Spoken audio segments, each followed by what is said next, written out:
Assalamualaikum warahmatullahi wabarakatuh. Kembali lagi di channel Yaris Skuteris. Sesuai janji saya ya, kali ini saya membuatkan video praktek cara pembelian Vespa untuk pemula. Nah, nomor rangka untuk seri PX adanya di sebelah sini, teman-teman. Klahernya bagus, dia tidak akan goyang, teman-teman. Tapi kalau misalkan klahernya sudah rusak, dia goyang. Kalau misalkan asli di sini tuh tertulisnya Delorto 2020.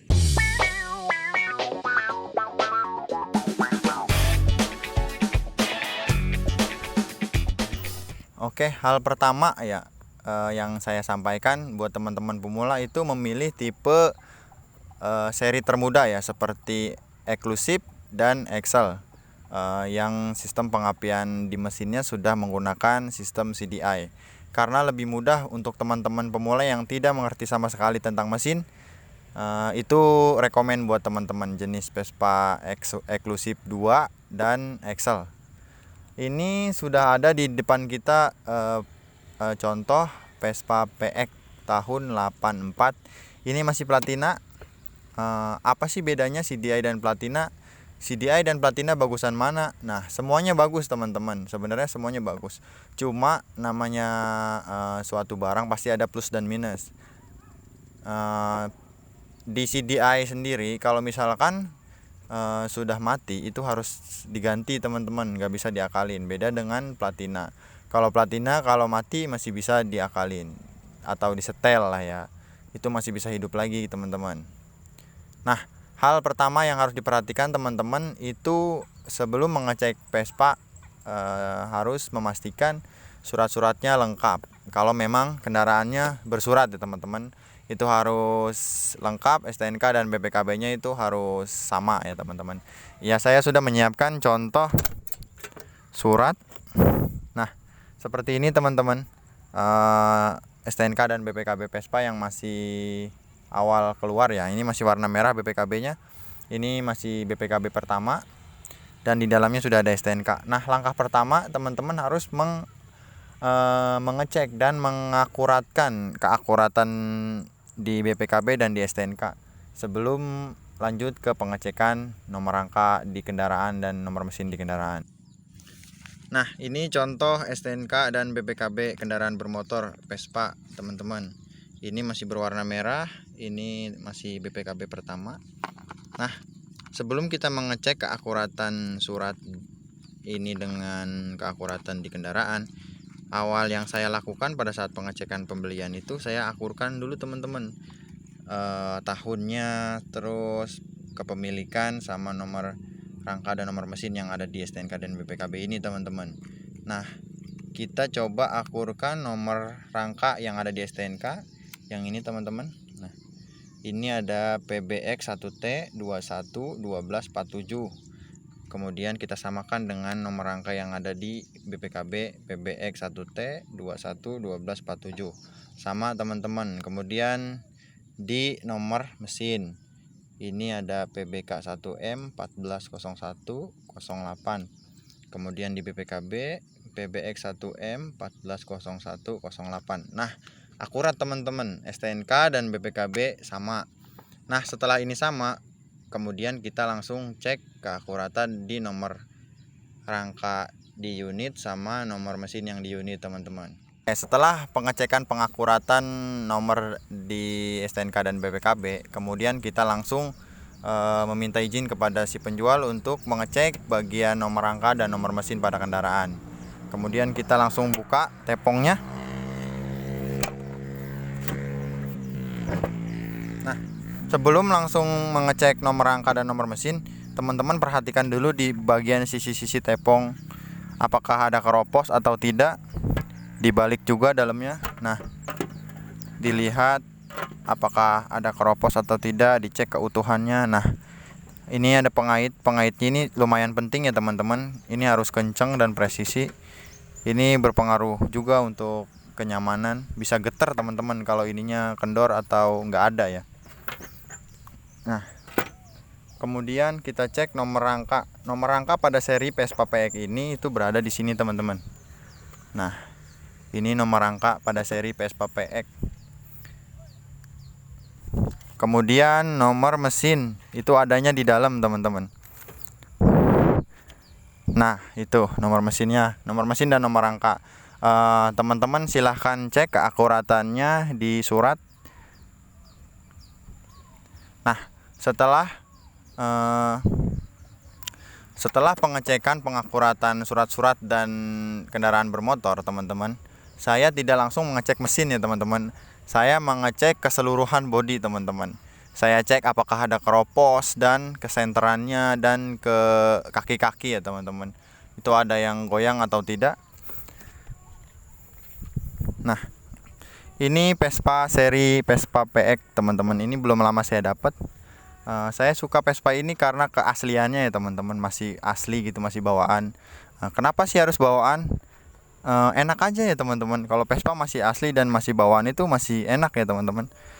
Bodinya juga center, terus mesinnya juga irit. Nah, itu yang menjadi alasan saya membeli Vespa ini teman-teman.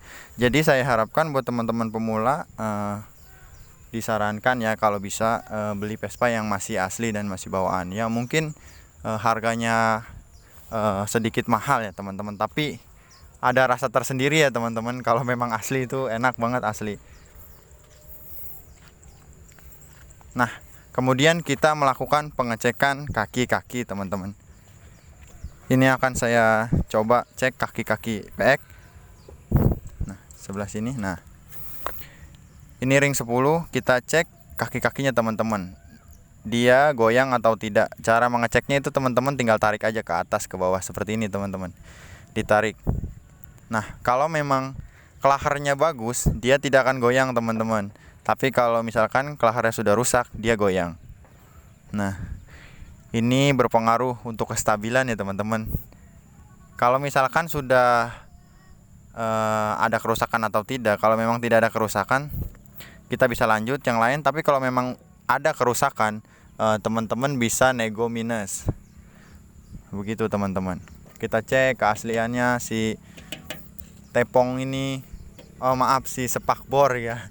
Si spakbor yang asli atau tidak. Terus body setnya, stangnya itu diperhatikan semua sisi-sisinya teman-teman. Apakah ada yang somplak atau tidak, dicek semua sampai ke lantai. Nah, untuk lantai, kita bicara lantai teman-teman. Ini jantungnya Vespa ya teman-teman. Nah, ini harus bagus sebenarnya teman-teman. Berhubung saya dapatnya sudah seperti ini ya sih nggak apa-apa sih. Yang penting decknya atau lantainya masih asli ya teman-teman. Kalau misalkan ada keropos-keropos seperti ini itu gampang, masih bisa ditambal. Masih lumayan utuh lah. Kalau misalkan memang ada yang tidak sesuai dan tidak ada yang rusak parah ya teman-teman, itu masih oke-oke aja ya teman-teman. Tapi kalau misalkan tidak ada yang sesuai dengan iklannya, teman-teman bisa nego minus. Selain pengecekan kaki-kaki dan lantai, saya juga mengecek kedudukan shock breaker belakang teman-teman. Ini sangat penting ya teman-teman. Ini adanya di kolong sini teman-teman, di kolong. Nah, ini teman-teman, kedudukan ini teman-teman. Nah, dia sudah ada bekas elasan atau tidak di sekitar kedudukan karet ini teman-teman. Kalau misalkan ada teman-teman tinggal nego minus, tapi kalau misalkan tidak ada ya itu bagus teman-teman. Malah ke awetan bodinya itu terawat berarti teman-teman. Nah, setelah pengecekan kaki-kaki, terus lantai dan kedudukan shock breaker belakang, baru saya mencoba pengecekan mesin teman-teman. Nah, di sini saya coba hidupkan motornya terlebih dahulu teman-teman. Kita kontak, kita buka keran bensin. Ini tuas cuk teman-teman. Nah, ini digunakan biasanya saat pagi teman-teman, saat motor susah nyala itu cuknya baru ditarik. Nah, kemudian disela dihidupkan. Ini bensin akan turun lebih banyak teman-teman. Kita coba hidupkan. Bismillahirrahmanirrahim. Nah, hidup ya teman-teman.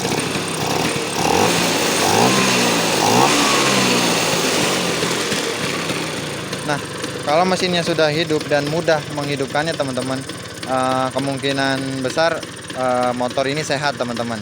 Nah, setelah mesin hidup teman-teman bisa langsung cek kelistrikannya teman-teman.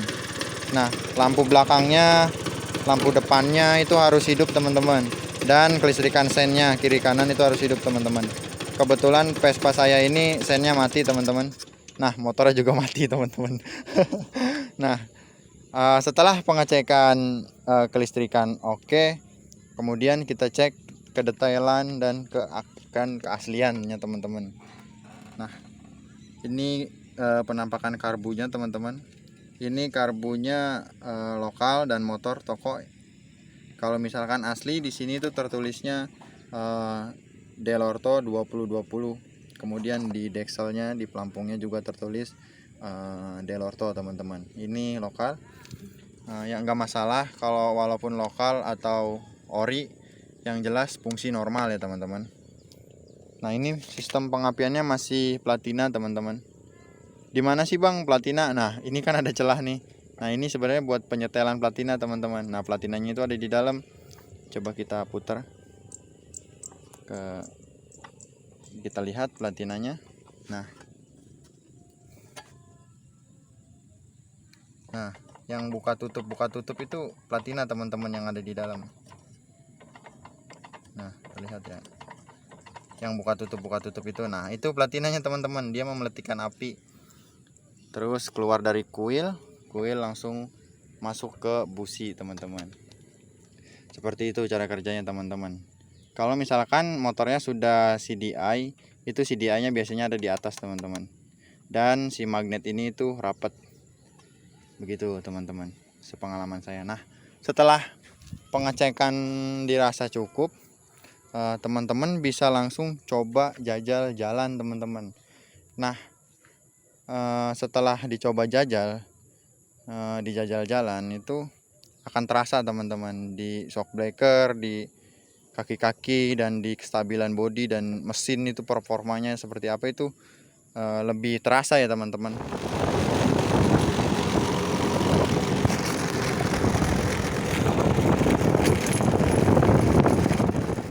Nah, setelah teman-teman mencoba jajal jalan ya teman-teman, di test drive, dicoba jalan, itu terasa enak atau tidaknya. Nah, itu terserah teman-teman.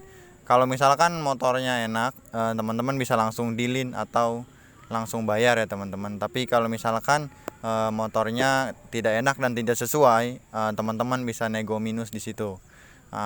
Mungkin sekian dulu perjumpaan kita. Mungkin di next video saya akan bahas lainnya lagi yang lebih lengkap lagi. Silahkan share, like, komen di kolom komentar, dan subscribe. Terima kasih sudah menonton. Salam mesin kanan. Sampai jumpa.